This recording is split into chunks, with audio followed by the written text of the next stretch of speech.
c'est aussi une histoire d'amour. Oui.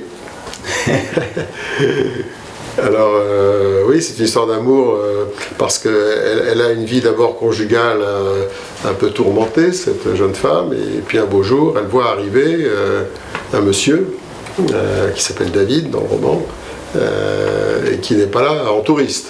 Et donc j'ai créé ce personnage parce que j'ai pensé qu'il n'était pas fortuit. Donc il ne vient pas à Harbin pour photographier les monuments, il vient parce qu'il est d'origine juive et qu'une partie de sa famille a vécu précisément à Harbin autrefois. Alors j'ai voulu que ce personnage existe dans le livre parce que quand vous allez à Harbin encore aujourd'hui, vous voyez venir des gens qui viennent là comme dans un lieu de mémoire, parce qu'ils ont eu des grands-parents qui sont passés par là, venant de Russie, etc. Et donc j'ai voulu que ce personnage de David soit représentatif, si vous voulez, de cette époque-là. C'est vrai, ce que vous dites, on le sent dans le bouquin, que c'est un lieu de passage. Oui.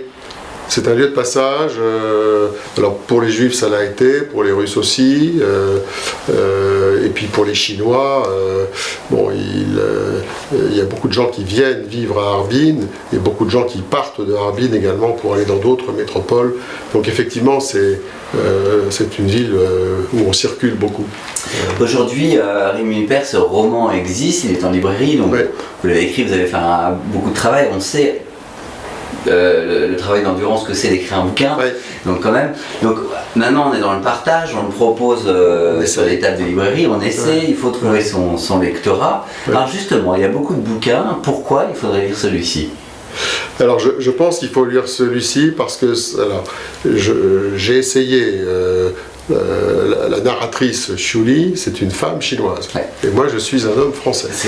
Voilà. Alors je crois que vous ne trouverez pas beaucoup de livres, je le dis en toute objectivité, où un Européen se glisse dans la peau d'un Chinois qui est en plus une Chinoise. Donc voilà, et je l'ai fait avec beaucoup d'amour parce qu'il faut aimer ces personnages pour les décrire. Et je crois que ce qui fait l'originalité de ce roman, c'est qu'il y a très très peu d'occidentaux qui se sont hasardés ou aventurés à écrire un roman avec une narratrice chinoise qui parle à la première personne. C'est ça. Voilà. D'ailleurs, ça ne devait pas être la chose la plus facile très difficile à créer, à mettre en place. C'est là-dessus qu'il y a du travail. Ce qui m'a beaucoup touché, c'est que des amis qui ont lu ce livre, et notamment des amis chinois, l'ont trouvé génial, très pertinent. Donc j'ai l'impression que mon projet a quand même un petit peu réussi. Enfin, en tout cas, j'en suis content.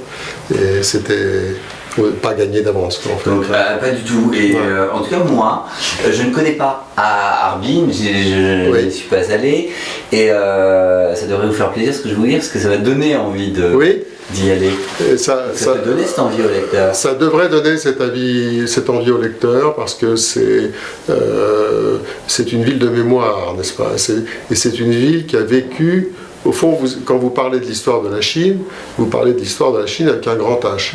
Et là, vous avez une ville dans laquelle se sont déroulés tous les événements qu'a connus la Chine depuis un siècle et demi. C'est-à-dire l'arrivée des migrations extérieures, les révolutions, le communisme, la révolution culturelle, etc. Donc vous vivez cette grande histoire à travers le prisme de cette ville, avec ses gens, ses monuments, ses rues, et c'est une ville tout à fait passionnante à visiter, qui en plus est un petit peu en dehors des chemins battus, c'est-à-dire que les gens vont à Pékin ou à Shanghai, mais ils ne vont pas à Harbin. Alors moi, je leur conseille de se rendre dans cette ville qui est tout à fait sympathique. Rémi Huppert au Palais du Ciel, on en a bien parlé, c'est aux éditions Michel de Maulle, dans toutes les librairies actuellement. Moi je le conseille vraiment pour l'été, parce que alors justement on peut être sur les plages de France et puis avoir l'esprit à Harbin, ville du nord de la Chine. Pour moi je trouve ça c'est tout à fait compatible. Est-ce que vous continuez d'écrire et sur quoi Alors je travaille, oui je continue d'écrire parce que quand on attrape cette... c'est pour toujours je crois. Cette habitude-là on la garde. Alors je travaille, je fais actuellement des recherches sur un tout autre sujet. mais ça n'est pas encore terminé. Mais en 2 mots, si vous voulez, je travaille sur un compositeur polonais qui est venu vivre en France et qui est un personnage très attachant. Donc il n'est pas là, on quitte la Chine, et ce compositeur avait la particularité d'être un ami de Maurice Ravel, de Georges Gershwin, de Charlie Chaplin et de Vladimir Jankélévitch, le philosophe. Voilà. Alors quand j'ai vu ce personnage avec ses amis qui sont toutes des personnalités extraordinaires, enfin, parce que quand vous prenez Ravel ou Chaplin, c'est quand même pas des personnages communs. Je me suis dit qu'il y avait quand même quelque chose à rechercher. Alors j'ai fait beaucoup de recherches sur ce monsieur qui est maintenant décédé depuis longtemps. Donc je pense que je vais écrire un livre sur lui. Effectivement, Affaire à Sus, un personnage qui donne envie. Oui. Et un très bon musicien, évidemment, de surcroît. On a envie de découvrir. Rémi Huppert, un grand merci pour cet entretien. C'est moi qui vous remercie de votre gentillesse. Au Palais du Ciel, c'est en librairie actuellement, aux éditions Michel Demoule. Un grand merci, Rémi. Merci.